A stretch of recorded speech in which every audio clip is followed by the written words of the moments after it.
the human body, at the first instance of dopamine, associates whichever vehicle delivered that dopamine as godly. That's one way of putting going to the pub, yeah. Going to the pub? No, I'm just leveraging my natural system.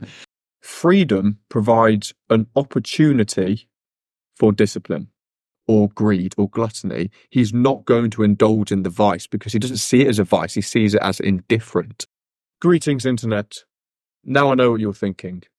Where did you two think of this genius idea to put a table in front of the camera, place a laptop on top, and face the camera at a 45-degree angle? Where did we think it? Is that what you said? How? How? In our brains. That's how. I give all credit to OB sending me this Instagram post, which inspired us to upgrade our setup. Now we're going to play around with it a little bit, get a feel for how it benefits us interacting with you guys. We're hopeful. We are hopeful. We've got an A in yapology. All right, so today's episode of Stoic Rizz is about delayed gratification. Postponing gratification. Withholding from gratification. What's gratification? Gratification is basically, you could say pleasure, but not necessarily a pleasure. It's more just the good in life, the easy times, okay, I can relax now. I'm going to eat a fucking burger. Those times. I'm going to smash a 3 out of 10. You're delaying, postponing said gratification. You're delaying the good times. Okay, so that's what today's episode is about. I appreciate that. Let me just stop and recircle around to your definition of what gratification is. Go on. We have stop to take a break. I can relax now. We have eating a burger, and we have shagging 2 out of 10. So these things are gratification. Well, the word gratification obviously stems from gratitude, to gratify. Probably not gratitude, because gratitude is to appreciate something. But I don't think we're saying that. What does it mean to gratify? It's a sense of reward, isn't it? Yeah, I think that's what it is. Do you want me to get the definition? Yeah, let's get a definition in this bitch. Yahoo! OB exposed. He uses fucking Yahoo! It's Yahoo. I can't believe you say it like that. There we go. Pleasure, especially when gained from the satisfaction of a desire. Okay. Right, well, pleasurable emotional reaction of happiness in response to a fulfillment of a desirable goal. Okay, so we've established what gratification is. Delay that. Well, have we? No, we have not let the definition marinated yet. Give me some examples of when you recently felt gratification. I haven't been feeling it all recently. I've just been living in the trenches. The battery's going to die. Shit. This is a problem, bro. I need a fucking cameraman. You know what's also a problem? What? Can you not just take this? Right. Welcome to the Ricky Gervais show with me, Ricky Gervais, and the little round-headed buffoon, Carl Pilkington. All right. I'll give you an example when I recently felt gratification. Go on. And it was working on our project, hybrid body training project. Whenever I complete a task, or I created, for example, today, the blueprint training program, I don't get anything from it. I've made it, and perhaps I'm satisfied and fulfilled in myself a little bit, but it's only until I send it into the chat that I receive a voice note from OB going, "That is fucking sick." That is when... always my reply. That is always your reply. And that is when I truly get a sense of gratification from the work, the hours I put in. Work was worth it. Yeah. That was fucking sick.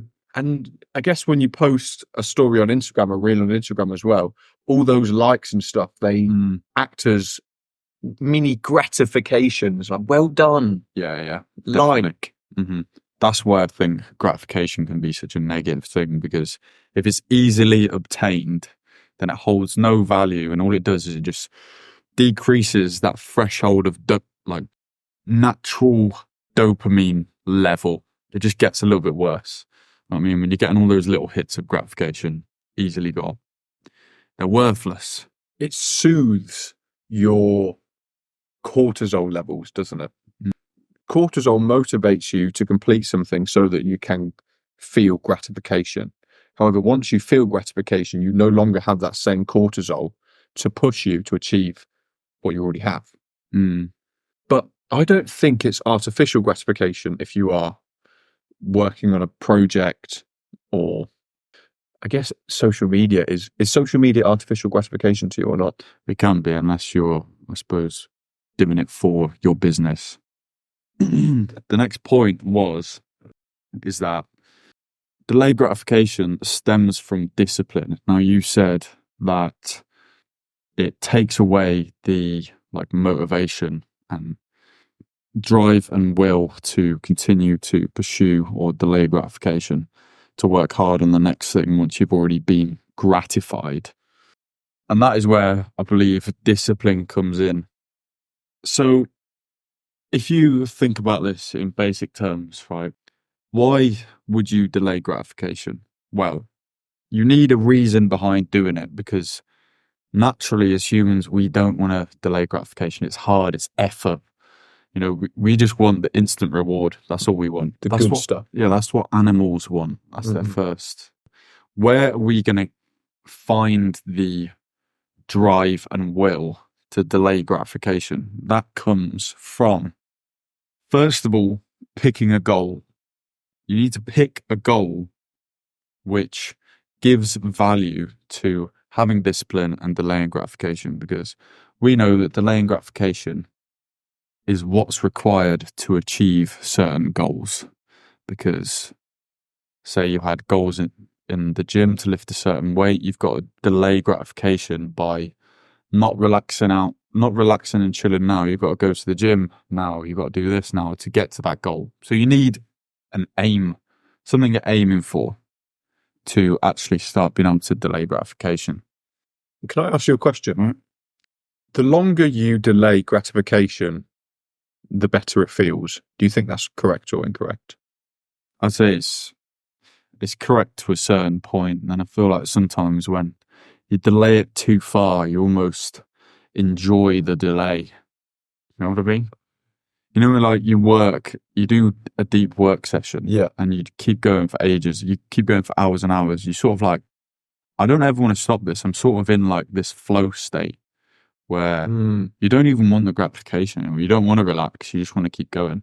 I think that is the state of just, you're sorted. Once you get to that level, you're sweet, aren't you? That's a very interesting point, because I would argue that Elon Musk experiences that a lot, and he labels it an issue or flaw.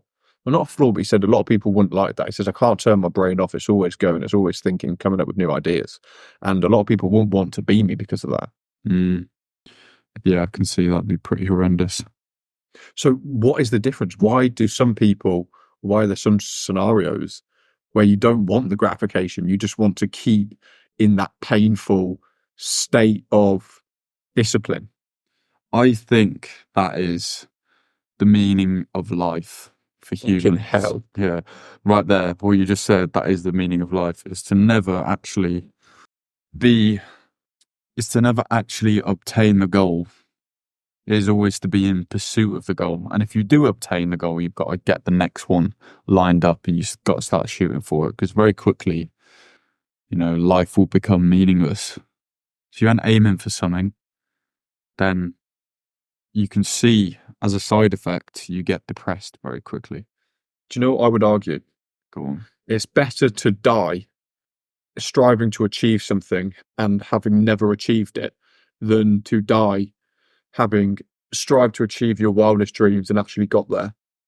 Yeah, but then it's always, once you've actually got there, I've got to set the next thing anyway. Yeah. So if you do get there, then there's always another mountain to climb, as long as you pretty switched on. Yeah. You can just get there, just like Tyson Fury did when he won all his world titles against Vladimir Klitschko. He said as soon as he won, 5 minutes later, he was over it. He was like back to normal life, normal depression. He was there like, well, is that it? That's my lifelong dream achieved. And then he went back down the mountain, started doing drugs, getting depressed, eventually tried to commit suicide, etc. He didn't look at the next mountain, which could have been conquering more champions or defending his titles for years and years, or changing into, I don't know, a completely different realm of life. He could have started up businesses or gone down that route. So I think it's important for us to understand why humans want dopamine. Why do we want instant gratification? Can you please explain the story of the prefrontal cortex and the caveman building a shelter? oh fucking hell, that's an ancient story, that is. It's good though, and it's applicable. What was the other side of the argument? So there was like the hunter-gatherer knew that he needed to build his shelter. Yeah. And his prefrontal cortex, which is the part of his brain which tells him he needs to do this, even though it's hard to get here in life, or he needs to overcome this hurdle to progress, whatever. At this stage, him overcoming this hurdle for him to progress in life, it was to build his shelter. I think that was the example anyway. However, there was scran, which had been hunted and cooked, ready to eat. And it was sat right outside his shelter. Now, he could have sat there and had all the food, taken the instant gratification route, or he could have done what he needed to do and build a shelter. Was it something like that? I think I got it. Go on. Well, the point I wanted you to make clear is that there's a flaw in human biochemistry where perhaps it's not a flaw in the human biochemistry, perhaps it's a feature which the body hasn't adapted to because of changes in the outside world. Our world is so comfortable. However, the human body, at the first instance of dopamine, associates whichever vehicle delivered that dopamine as godly. Yes, that chocolate bar made me feel great. I've got loads of energy. We need more chocolate. Weed, alcohol. God, that makes me feel good. I need more. Because in the hunter-gatherer times, food wasn't so readily available. Therefore, energy wasn't guaranteed. And if you got your hands on a nut of highly energy-filled substance, calorie dense, you would, one, consume all of it as quick as possible, and two, go search for an unlimited supply of it or more of it. But it doesn't make sense for our body to act like that in this modern day and age, because we have access to this unlimited energy at the click of our fingers or the touch of a button on Amazon. That's why, what do you call it, biochemistry, Mm-hmm. was set up and designed and evolved just to keep us able to survive in the wild. It was not designed for laptops and luxury life. So now it's put in this environment, it's like, fucked it. It doesn't know how to cope. It goes too far the other way. It's like the anxiety of not being able to get more dopamine is just ever growing inside people because they're flooded with dopamine. They always have more. So one thing I wanted to understand is the difference between artificial and natural dopamine. Delaying gratification, to me, suggests that you are going to receive a natural dopamine. However, you can manipulate this natural reward system by giving yourself artificial dopamine after doing something which you deem difficult and necessary of a natural reward. So when you go to the gym, afterwards you feel endorphins. That's an example of delayed gratification. However, some people will go to the gym, then go get a McDonald's after, which is sort of counterintuitive because you're giving yourself artificial dopamine, but you've actually got natural dopamine because you've got the delayed gratification. Yeah, that's basically what my brother's just done today. Brother did. That is exactly, as I was saying, that is exactly what my brother's just done. He has just come back from the gym and then gone straight to the pub. He's got the natural dopamine and then he's just topped it up with artificial. It's like leveraging your natural reward system. I think that's one way of putting. That's one way of putting going to the pub. Yeah, going to the pub. No, I'm just leveraging my natural immune system. How do you overcome this impulsive desire to feed yourself instant dopamine, instant gratification? Well,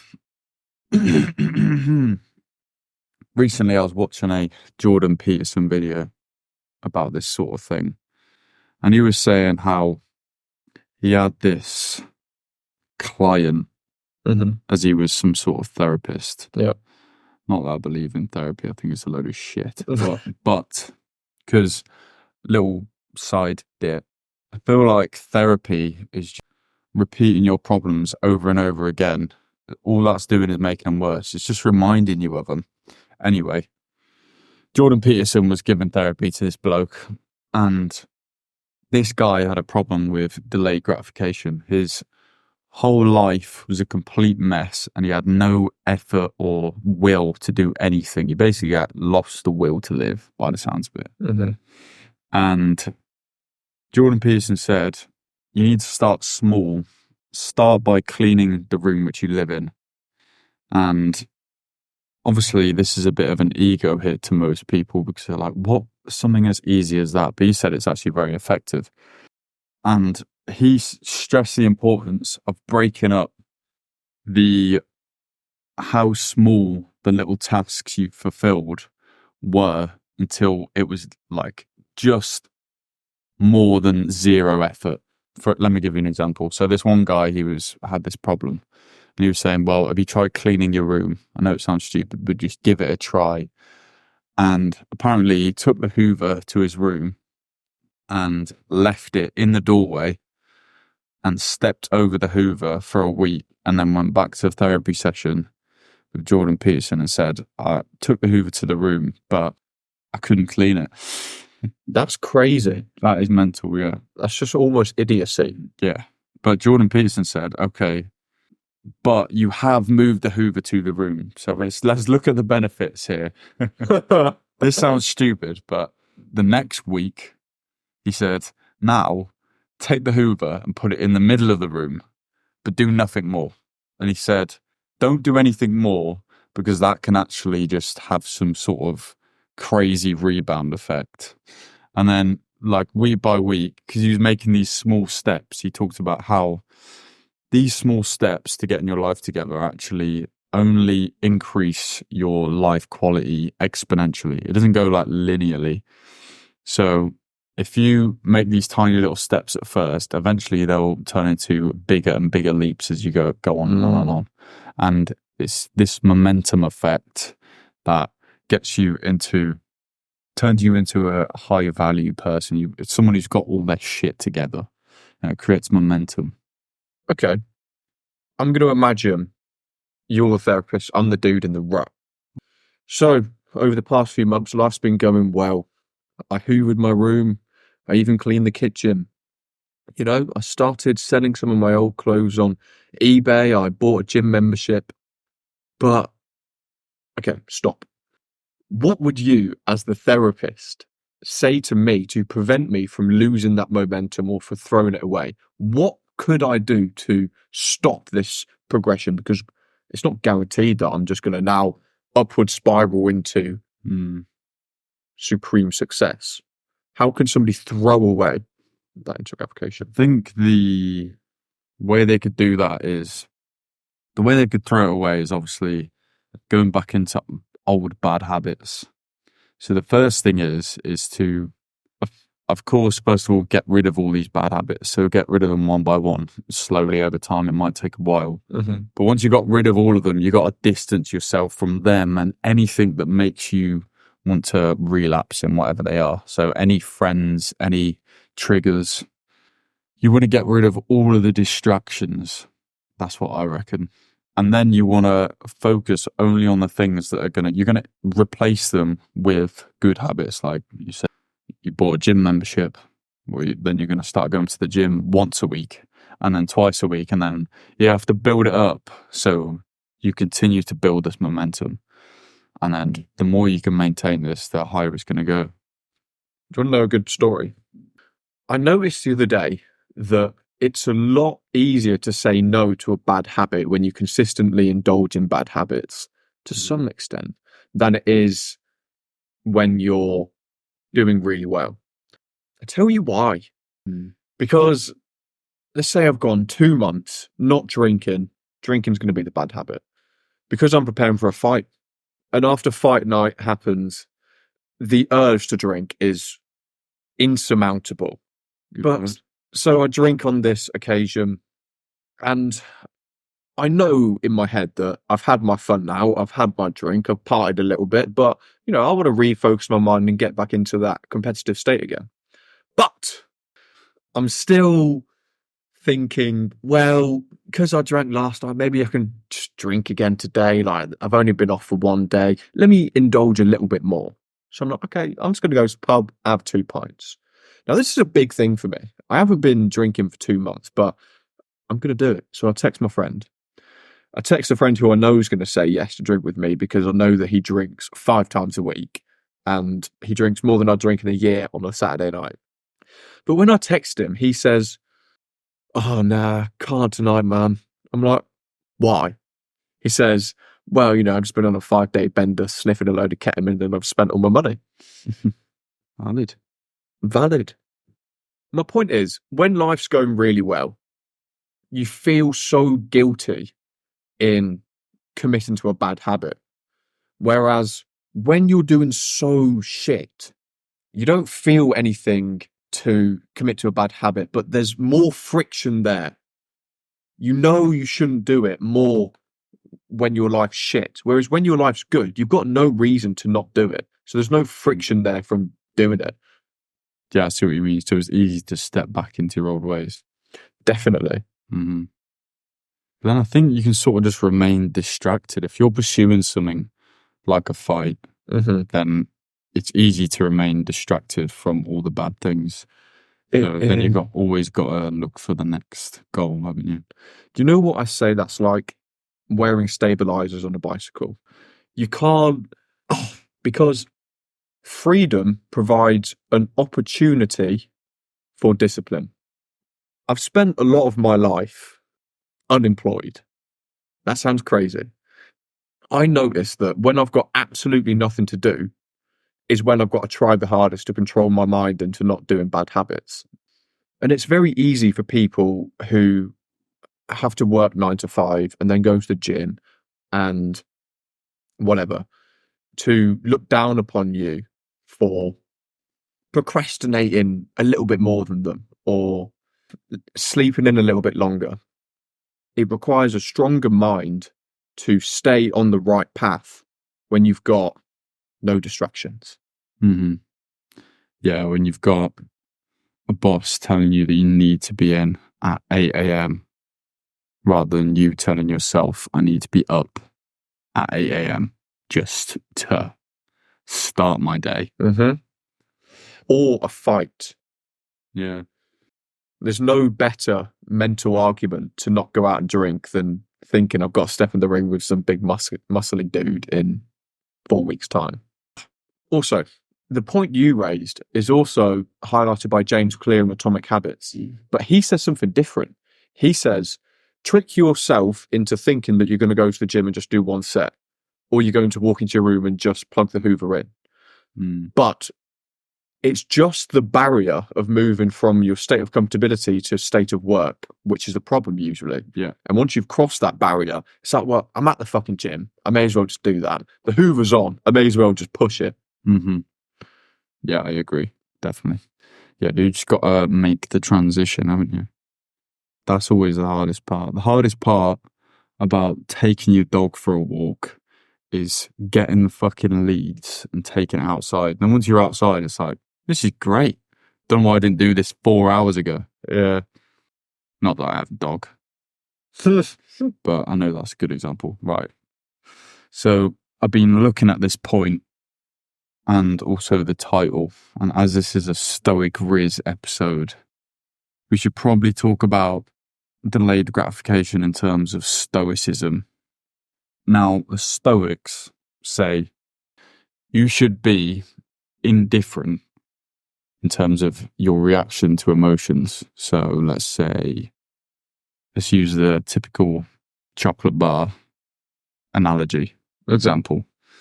You feel this very strong emotion to eat said chocolate bar, but you should be indifferent on whether you do or you don't.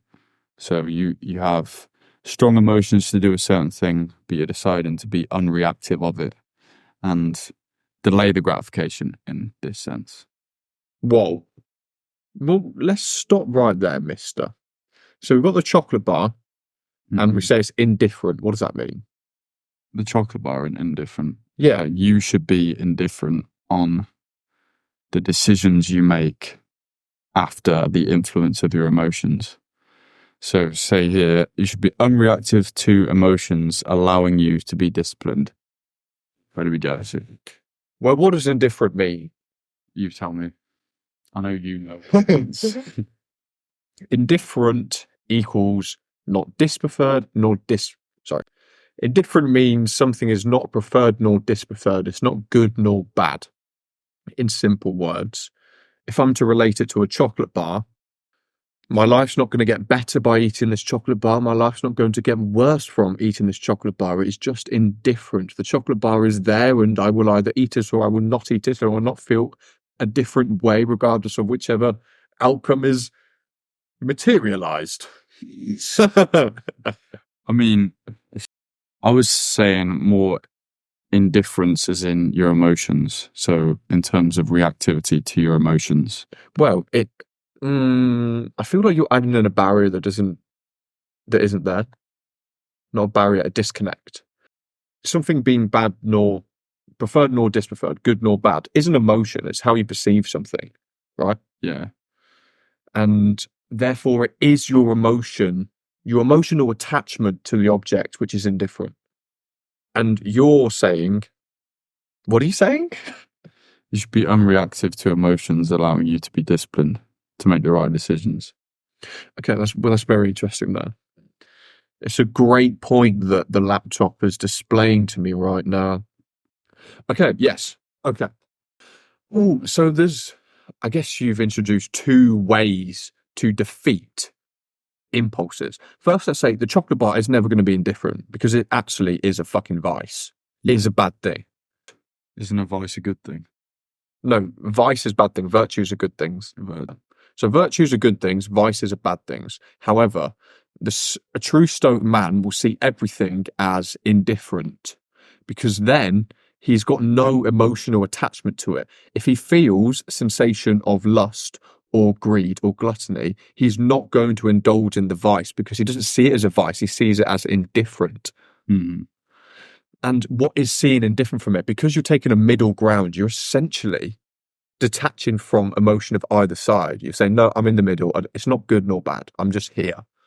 That's pretty much detaching from it. It's like in politics. If someone says, I'm left, I'm right, and you say, well, I'm the middle, he can't have a go at you for not being left, can't have a go at you for not being right, right can't have a go at you for not being left, because you're neither one or the other. You're in the middle. You actually detach from both of them. Yeah. So how and that detachment allows you to be disciplined. Why?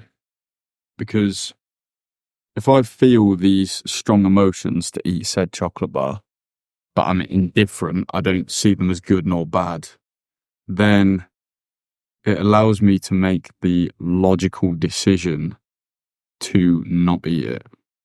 That's it. But yeah, is it being indifferent mean that it's saying that it's not bad for your health, but it is bad for your health? No, it's not bad or good. You're indifferent to it. Because the Stoics also believe that you can indulge in pleasure so long as you go at it a virtuous way. You're not going to fucking die if you eat a chocolate bar if you're celebrating your bloody 21st birthday party and that's all you had. Do you know what I mean? Yeah, true. Or the greed version of it is you ate like 20. Yeah. Or you ate like 50 chocolate bars. You've overindulged. So I suppose as long as it's moderated, then that's what indifference is about, right? Yeah. So the reason you become disciplined in your endeavors when you look at everything as indifferent is because, as you said, you apply logic to everything. Going to the gym, not eating the chocolate bar, not drinking alcohol, or drinking alcohol, everything you're doing is based on a logical and rational decision of what is the right thing to do, the virtuous thing to do. Drinking alcohol, Jesus drank alcohol. It can be a virtuous thing to do because, it can help you socialize. I truly believe you can drink alcohol in a virtuous way where it's not a negative thing. But the only way you can achieve that is by looking at it as indifferent. Sorry. Yes. No, yeah, I agree. Yeah. Yeah. And by not having the emotional attachment to it, making the logical decision, you are disciplined. By extension, lost it. Fucking hell. These Stoics were pretty smart geezers. They thought about this shit a lot, and yeah. All right, let's forget the Stoics. What's your personal strategy to delay gratification as long as possible? I mean, for me, I tend to not focus on this too much because I generally just know the things that I need to do. That is, train boxing, get strong, work on the business, make YouTube videos, and not be a complete dick. Like, I can be a bit of a dick, but just in general, I mean, like, just be a generally sound bloke. And as long as I'm doing all those things, I'm improving. I'm going to where I want to go and achieving my vision. So for me, as long as I'm doing those things and I'm not overindulging or really indulging at all in any of the bad habits, i.e. I'm not pissing up all the time, I'm not eating shit, then... Do you know what's a very interesting point? Chris Wills said it, that a lot of Gen Zers don't drink alcohol or do drugs, but they also aren't that aggressive towards pursuing a really high-level career like a lawyer or whatever else is deemed high level. Something like a yellow. Yeah. He says that they aren't inclined to take risk, and that transcends in both vices and virtues. They don't crazily attack success, but they also don't crazily dive into indulgence and degeneracy. You know what I reckon? What? I reckon, so there's that spectrum of indulgence and degeneracy. Let's say it's this end. And let's say this is ultimate pursuing ambitions. yeah. Super committed this end of the spectrum. And here's the center, right? I feel like you're on both ends of this. No, you're on 2 points of the spectrum, but it's like a mirror image. Like, you can be really close to the middle on both. So basically, you're not in a high pursuit of like ambitious stuff like that, and you're not overly tempted to like go and be just reckless and just go on like a fucking 2-week bender, smash loads of drugs. I reckon I'm literally like right on the end of each end. So you believe that on this spectrum there's an equal and opposite force? Yeah. Always. And I'm repelled from the center. Like, I'm super ambitious, but also super tempted to just go and be reckless as fuck. I feel that. And I think that's where the best lifestyle lives. Because as long as you make the right decisions, because if you start making the wrong decisions, you'll spend too much time in this version of you. Do you know what that implies though? My housemate at uni always used to say everything's about balance. Whenever we'd ask him a question, what do you think is like the best schedule for drinking? Or like, what do you think is, the best way to spend money? He'd be like, it's all about balance, man. He was Jamaican. Anyway, right. Your law of equal and opposite force for the spectrum of degeneracy and success suggests that if we want to be highly motivational and aggressive towards success, we it's imperative that we go dive into the deep pits of degeneracy. No, but it doesn't mean you have to do it. Well, it does. If there's an equal and opposite force. It means you have an urge to do it. Oh, but it's whether you control it or not.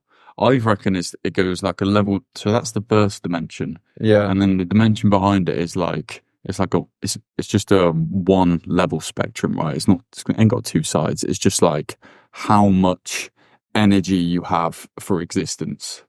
So you're a super high energy existence geezer. You just want to do anything. You know what I mean? Like you'd happily, well, not happily, but you'd put as much energy into complete degeneracy as you would pursuing success. Whereas like some people are just a bit lower and they just sort of sit in the middle of that double-ended spectrum. Yeah, you're right. And I'll give you another example.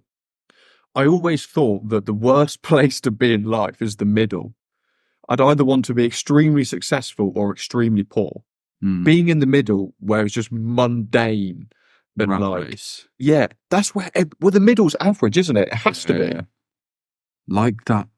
Oh, have you seen that guy on Instagram? That's his name. Hub's Life. You'll have seen him. Yeah, here he is. So it turns out you don't need to quit your job. Oh, wait, we started it. Wait. You don't need to quit your job. You don't need to escape the matrix.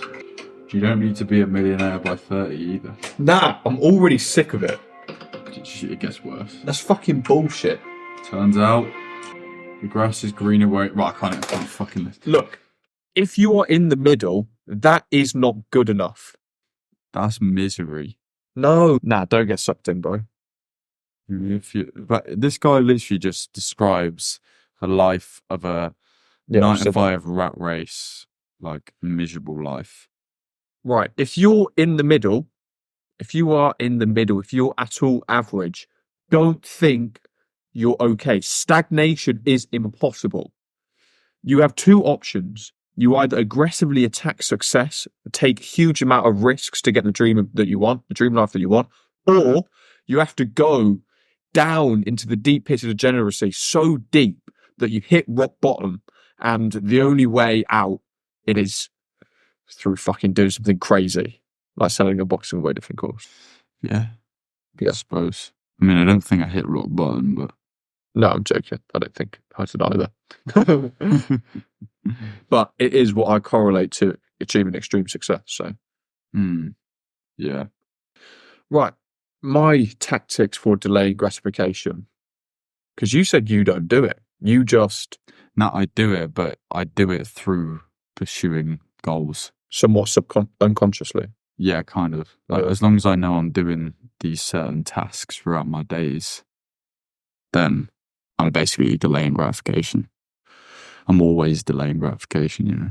Yeah. I mean, I definitely delay gratification, but I don't think I delay it so long, actually. I just try to eliminate all artificial dopamine. I think natural dopamine from gratification is really good. Like me and my friend at boxing were saying earlier that we find whenever we put a camera up, we're a lot more motivated to work out. Why? Because you get to watch it at the end, you get to post it on social media. Perhaps posting on social media is an artificial dopamine, but you've still done the work. I'm just leveraging my natural reward system. Yeah. And is that bad?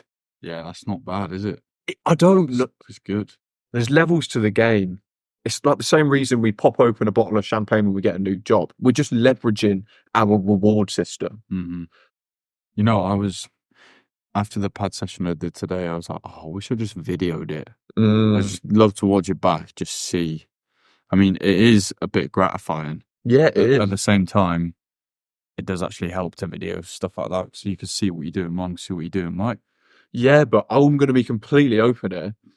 I never analyse it. I rarely analyse it. Oh, that bit looked good. When I'm like, raw, I'm sick. Post. And yeah, like I've got no need to send you a lot of the work that I do, but you just get that gratification, and then I'm like, okay, cool. But I also know that when I do send it and I receive that gratification, I slow down a bit, I stop. Oh, really? Yeah. Sometimes it can work the other way, though. I sometimes think that it can actually boost your motivation to do more, you know? Nah, because the way my mind works is like that sales offer, that program today.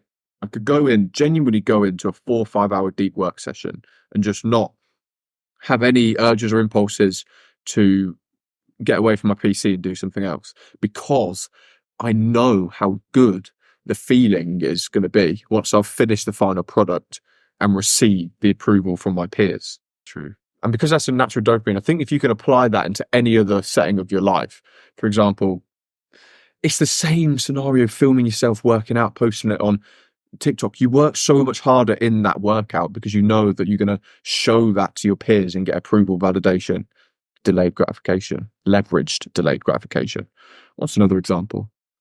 What other difficult things do we do in life apart from work out and work on the computer? There must be more things people do in life. Well, ultimately, the only things to really pursue is like fitness, work, i.e. money, Yeah. and relationships. Those are like the three things that humans pursue. Yeah. That's what we're all in search of. So Yes. I guess delaying gratification can be working on your relationships because it's kind of effort as well. Yeah, definitely. Like they're all effort. Do you notice that the three things we chase in life give us a natural dopamine, but maybe wealth is the outlier?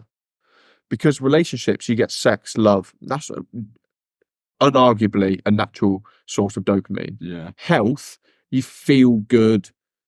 Serotonin, also unarguably a natural source of dopamine. Wealth, money. It depends what byproduct it is from of it, because it could, like, what's the old currency is food, right? Yeah. The oldest currency is food. Yeah. We like need to survive, food and water. Yeah. Now you can use your money in other ways. You can use money to take drugs. You can use money to eat fast food, gamble. So there's obviously negative outlets of pursuing financial success. Oh my God. I just realised it. Food. Is food the natural source of dopamine? Or is food an artificial source of dopamine? It depends whether it's shit food or not. Why is that a thing though? Because shit food is extremely calorie dense, but lacks in nutrition. Okay. Whereas the natural dopamine food is extremely nutritionally dense, but lacks in calories. Okay, well, I ask you this, OB. If we have three things we chase in life, health, wealth, love. Health gives you only natural positive sources of dopamine. Love, does it give you only natural positive sources of dopamine? Could shag a 2 out of 10, but a shag's a shag. Yeah, To your body. So what is the last thing? Be bad. Work, not wealth. It's not wealth, it's work. The three vehicles to achieve food, reproduction, and health are fitness or well-being, exercise, and work, hunting, yeah, and seeking of a mate, or reproduction, females, right? But the only thing, work, you can work towards something bad. You can't reproduce anything bad. No, you can though. How? Because you could shag a 2 out of 10. Yeah, you're right. You could shag 2 out of 10. Like, you know the feeling. To be fair, I don't think I've ever actually shagged a really, really, like... Yeah, 2 out of 10 is a bit crazy. Yeah, I've never gone... I reckon I've gone to, like, maybe a... Oh, yeah, no, definitely been a 6. I've never ventured below there, but I think, obviously, that can go pretty negatively. There's all sorts of horrendous feelings and emotions you can get from pursuing the wrong, Right, the battery's about to die, so we got to go. Pussy fat. And now we're waffling. But anyway, if you made it this far to the video, thank you very much. We appreciate you a lot. And you got to let us know what you think of our new studio, our new setup, if we should keep it or if we should go back to the old ones. Great studio this is. And on that note, I've been O to the motherfucking B. And I've been Supreme to the motherfucking... You forgot J. He's just T today. Okay, Bowski.